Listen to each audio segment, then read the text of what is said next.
STEM fans, are you ready? Let's hear it for the world-class NASA STEM Stars team. From NASA centers across the country, we present Andrew Lynn.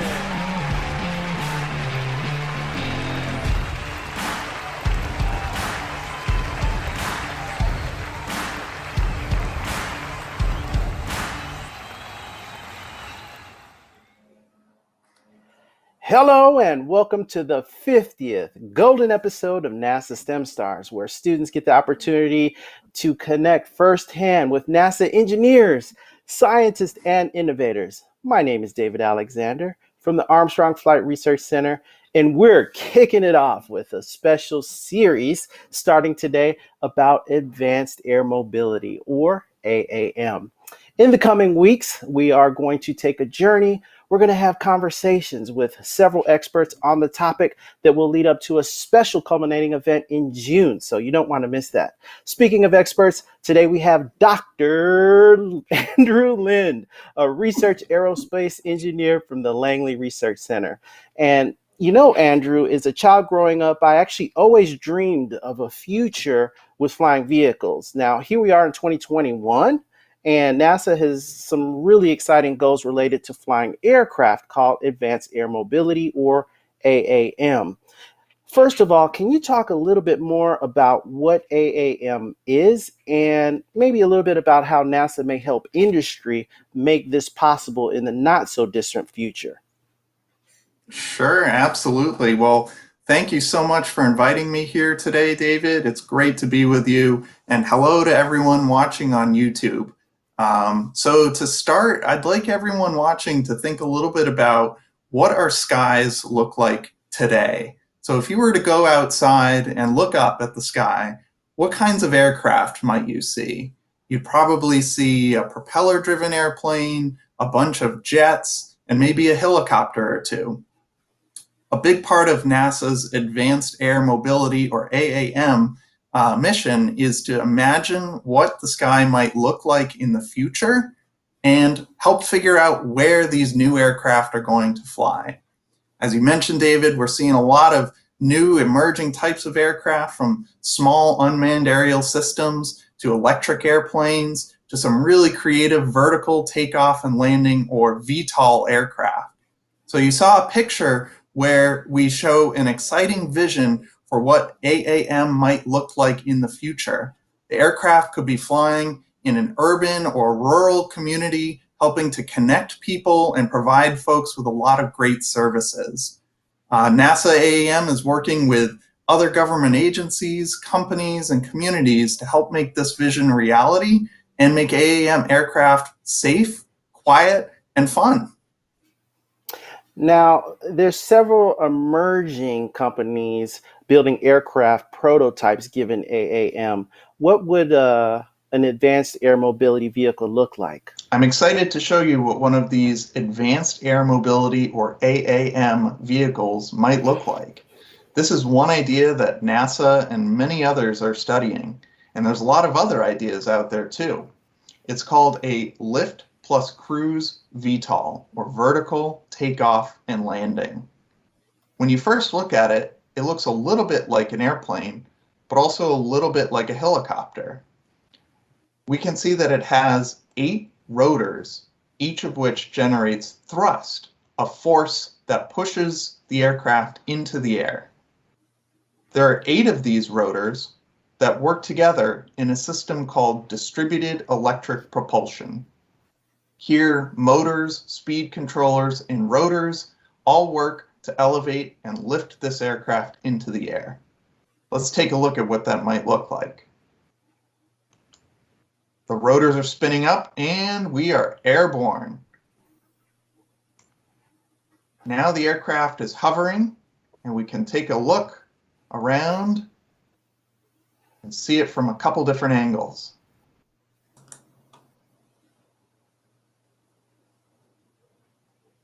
All right, while it's hovering, I'll point out the cabin. This is where passengers or cargo might go. Initially, these AAM vehicles will be piloted by a human, but in the future, they could fly on their own. In order to stay stable and have a nice, smooth flight, these vehicles need a very smart brain. That brain is called the flight controller. It manages all the signals from the rotors and other sensors on the aircraft to help keep the aircraft stable and on a smooth flight. Let's land and take a look at a few final features.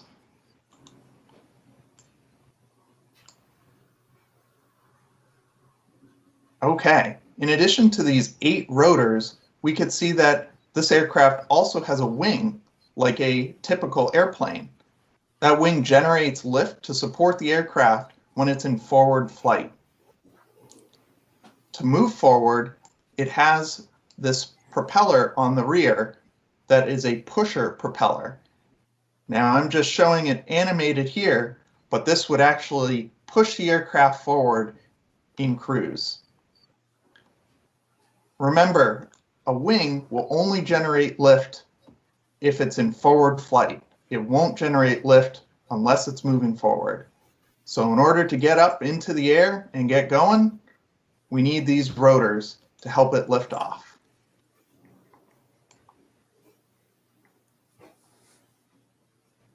I'm excited to show you what one of these advanced air mobility or AAM vehicles might look like. This is one. So thanks so much for that virtual tour into what we can look forward to possibly seeing in the not too distant future. NASA is definitely taken to the sky. Now, what are some of the benefits to advanced air mobility? So I think of the benefits as 3 big benefits. The first one is access. And by access, I mean these vehicles, as you just saw, can take off and land vertically. So they can access areas that are difficult to get to, whether it's the top of a building or somebody's backyard or something that we're developing called vertiports, which is where these vehicles will take off and land. In addition to actual physical access, we want AAM to be accessible to a lot of people. And that ties into the next element, which is the community. We want the community to benefit greatly from AAM, just as the community uses buses and airplanes regularly. We envision AAM being part of people's daily lives and benefiting from a lot of different services. And finally, we want AAM to be sustainable. So every new transportation system that NASA is working on, we've got our eye towards sustainability and making sure that we're using either renewable fuels or batteries charged using renewables so that we have a positive impact on our environment. Great. Thanks for that excellent question. We have a question here from online here on the chat. Question from Medina. She was basically wondering, what is your next plane, or what is the next plane being developed when it comes to AAM? So there are a lot of different designs that are all being developed, and it's really up to industry right now. So a lot of different companies are brainstorming different ideas. So it's hard to say which one will actually be the next one that comes out. We're all eagerly excited or eagerly awaiting to see what that is. But right now, there's just a lot of ideas out there. Yeah, AAM is very interesting, and we'll talk a little bit more about that in depth later. But I'm also interested in learning about your background. Can you tell us a little bit more about your education? Sure. I grew up in a small town on Cape Cod called Eastham and went to Nauset High School there. Then I went on to Brown University, where I studied mechanical engineering, and then went to get my master's degree at Cornell University, where I started studying aerospace engineering a little bit more. And then after that, I wrapped it up with a PhD from the University of Maryland in aerospace engineering. You have a lot of degrees, man. It's getting really hot in here. That's definitely for sure. Now, let's go back in time here for just a moment. I mean, you make it seem so easy, but uh, when you were in school, did you ever struggle with any subjects? Yeah, that's a very good question. And I've struggled a lot in middle school with reading and writing, and really have found that right now in my career that those are really important skills. So even though I struggled with it, I'm glad that I went through the struggle. I have a story I remember in middle school. I was given an assignment where I had to write a one-page essay, and I remember it was the first time that I had written a full page on my own. I remember sitting down, writing it out furiously, very excited, but once I got done, I was excited to be done with it and pretty sure it was the best thing ever. I brought it to my dad to proofread it, maybe see if there was a spelling error, and he was very supportive and very encouraging and looked at it and looked at me and said, "It's a good start." And so I realized you have to learn to write in drafts and be okay with editing yourself and be okay with the fact that not everything is perfect the first time through. Mm-hmm. Totally understand. Totally understand. Thanks for sharing with that for our audience on this end. So, at what point in your life did you know that you wanted to actually be an engineer? I think it was July 18th, 1996. No, I don't actually remember. But to be honest, I didn't really know what an engineer was in middle school or in high school. I had a great teacher in high school who helped support me with an independent study in engineering. But it wasn't until I started going on college tours to see the students there, to hear from the professors, and learn about what engineers actually did. And it was on those college tours that I realized, yeah, this seems fun. Getting to build and design things, work on teams, seemed a lot like what I enjoyed doing already. Okay, totally understand. You seem pretty busy. I mean, do you have a life? What do you do in your free time? So my fiance and I, we love to cook, and so the picture I'm showing on here is a stuffing that we made for Thanksgiving, and it was delicious. We're always excited to try new recipes and see which ones are good and see which ones maybe we won't make again. And then we love our two cats, Sadie and Monty. They are just so precious, and we love having them around the house. I also really enjoy traveling, and my fiance and I, we went to Aruba before the pandemic started, and we loved the trip, and are looking forward to traveling again once COVID is over. And then the last thing I do that in my spare time is I like to be a pilot. I'm a general aviation Oh, pilot where I got my license while I was in college, and was lucky to have a great flight instructor who taught me all about the practical parts of flying. And it was great to connect the practical pieces of flying with the book knowledge. It helped really solidify what I was learning in class. okay. Big question here. What does a research engineer at NASA do? Do you have any secrets you want to tell us? So, to me, a research engineer or a researcher in general is somebody who knows or can ask good questions. So, looks at what's going on in the world around them and tries to ask questions. Well, what about that? Because maybe we don't know everything about that. And so, a research aerospace engineer asks about, well, what about AAM, or what about these new vehicles? What are they going to sound like? What are they going to how much power are they going to use? How many people can we fit in them? these types of questions. So I work on the advanced air mobility side of things in two different types of work. One is experimental work in wind tunnels. So we take pieces of airplanes or small scale airplanes and put them in the wind tunnel. We have an experiment we just finished up recently where there was a propeller that was in the wind tunnel, and we used a bright green laser to light up the flow, and you can see little particles, little dots in that picture on the left there that are being illuminated by this bright green laser.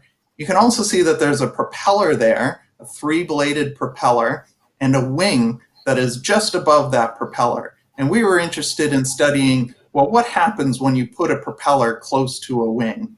And so we used cameras, the laser, the smoke to measure the flow speed around the propeller blades and near the wing. And so that's what I'm showing on the right there was an example of the flow speeds around the propeller blade. In addition to, there we go. So we have the blue is slow flow, and red or oranges are faster flow. So it's pretty neat to be able to go from a wind tunnel test, take some measurements, and then turn them into something that we can interpret and learn from.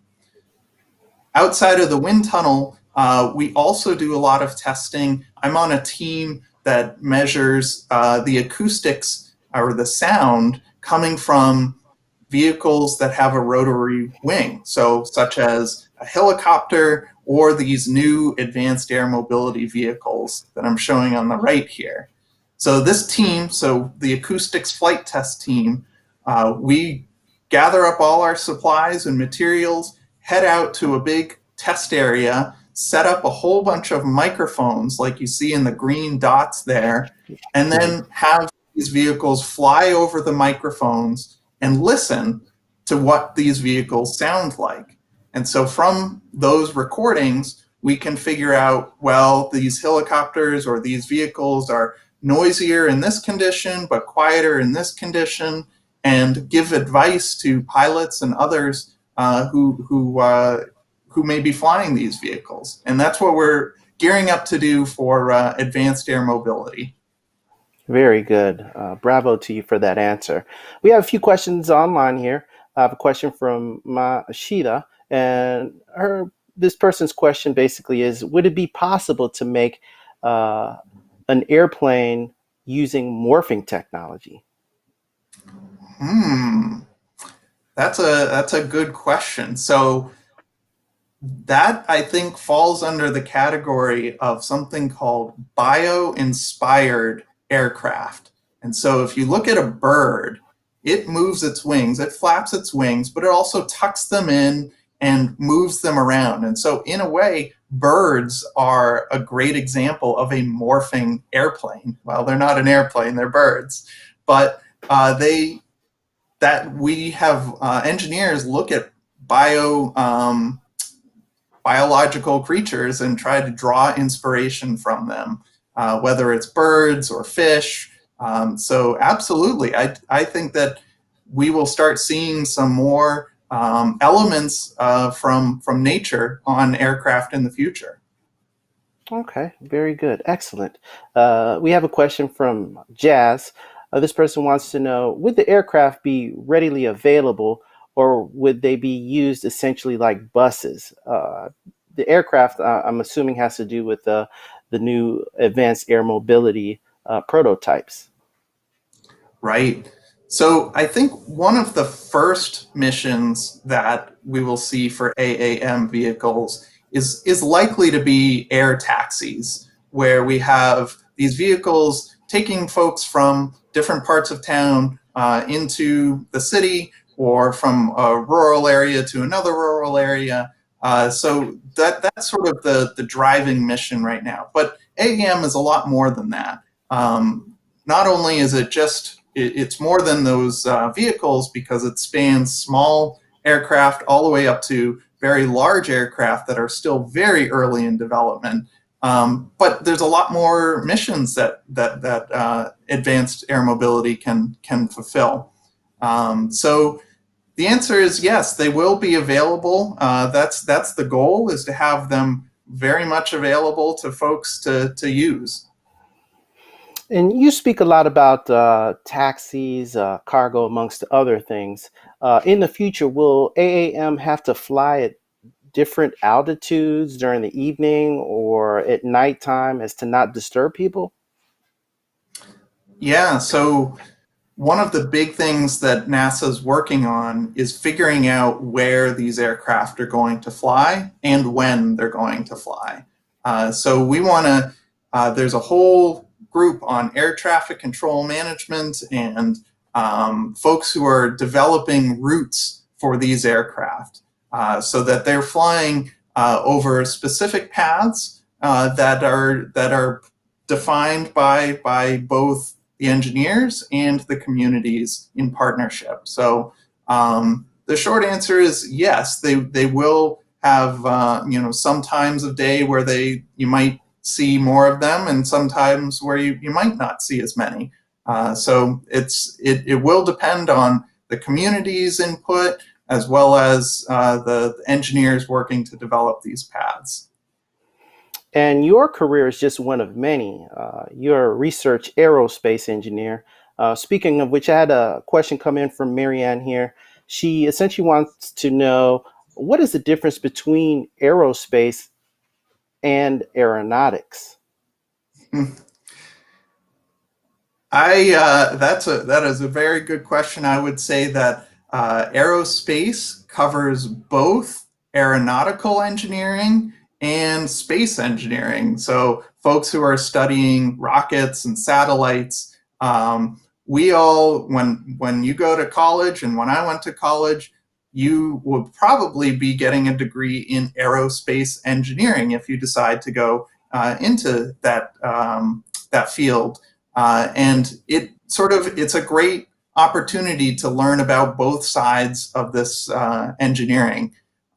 So you learn about airplanes, but you will also learn about space and satellites, and so you'll get a little bit of both and come out with a degree in aerospace engineering. All right, great. Have a question here from Pratham. This person wants to know, is AAM favorable for the environment or less hazardous than any other transporting system? If so, then what makes them so? So what's really exciting about AAM is that it's not here yet, meaning we're developing it. We're in the process of making it.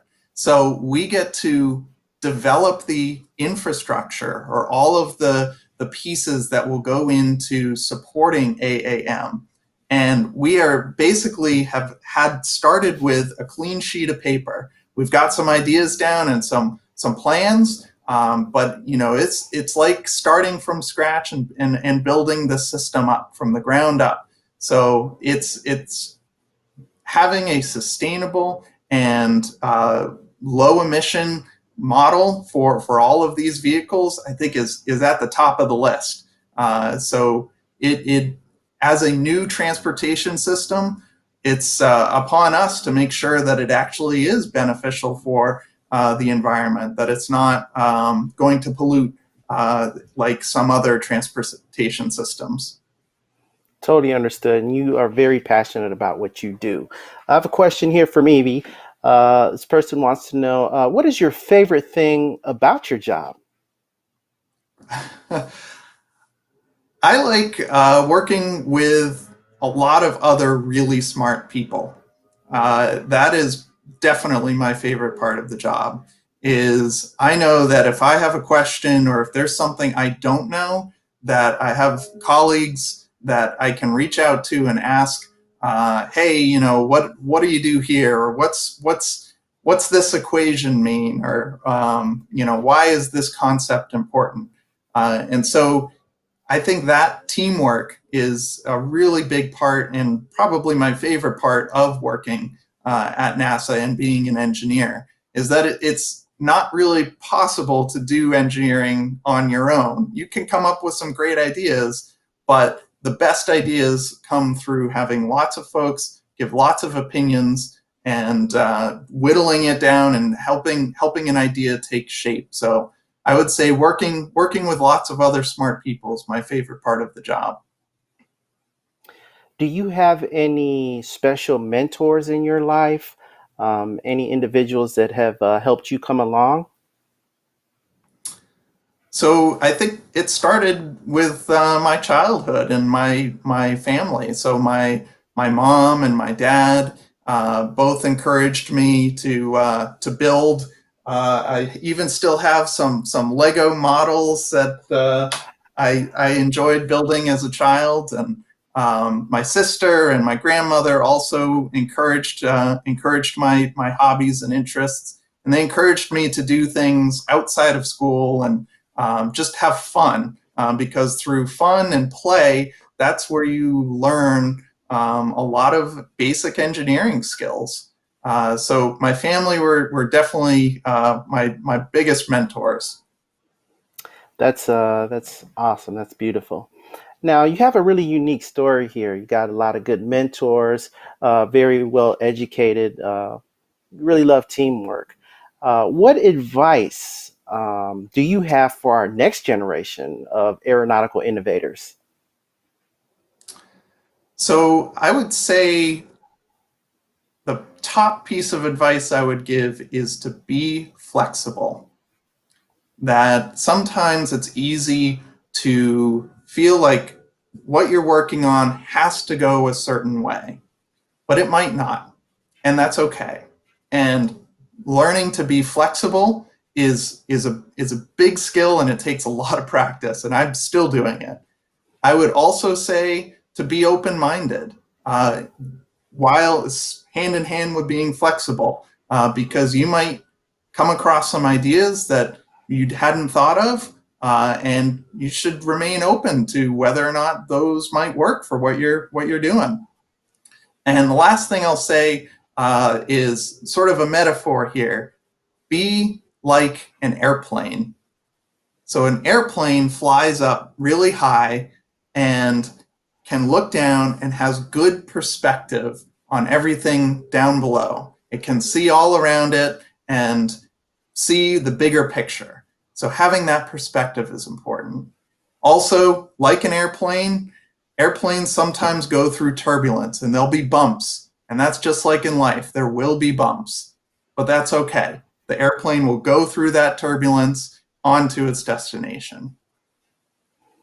I really love that analogy. As a matter of fact, many of the students in the chat are echoing and thanking you so much for answering their questions on this end. We have time for one last question. Question here is from Pratham. Basically wants to know what type of fuel and engine system is actually going to be used in AAM.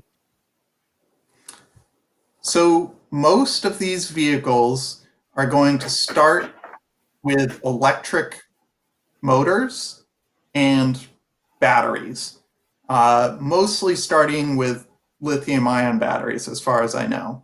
But there's a lot of other battery technologies that are being developed. But it's not just batteries. There's also different fuels, like a hydrogen fuel that's being developed, and other different fuel sources. But as we saw in the video at the beginning, distributed electric propulsion means we're starting with electric motors to provide the propulsion, but we're still working on new and better ways to power that propulsion system. Excellent. And bravo to you. Thank you so much for those amazing insights. Looks like we're just about out of time for today. But before we go, we have a student challenge. So as you learned from today's lesson, NASA is leading the nation to quickly open this new era in air travel called Advanced Air Mobility, or AAM. And this vision of AAM is that of a safe, accessible, automated, and affordable air transportation system for passengers and cargo. And this system is capable of serving previously hard to reach urban and rural locations. So, in this activity, you're going to get the opportunity to design an air taxi, create a model of it, and of course, share it with us on social media using the hashtag NextGenSTEM. So, you can see the link to this activity in the actual chat, so you can begin completing your design. We hope you will share it with us once again at hashtag NextGenSTEM. Now, two more things before we wrap up. Thank you so much for attending today's NASA STEM Stars. Andrew, you are definitely amazing. It was great talking with you and learning more about the cool and amazing work that you do at the agency. Lastly, join us for our next STEM Stars chat on April 14th at 2 p.m. Eastern, where we're going to learn more about the NASA intern experience. So thanks for attending. Don't forget to subscribe, and we'll see you next time. Take care and have a beautiful day.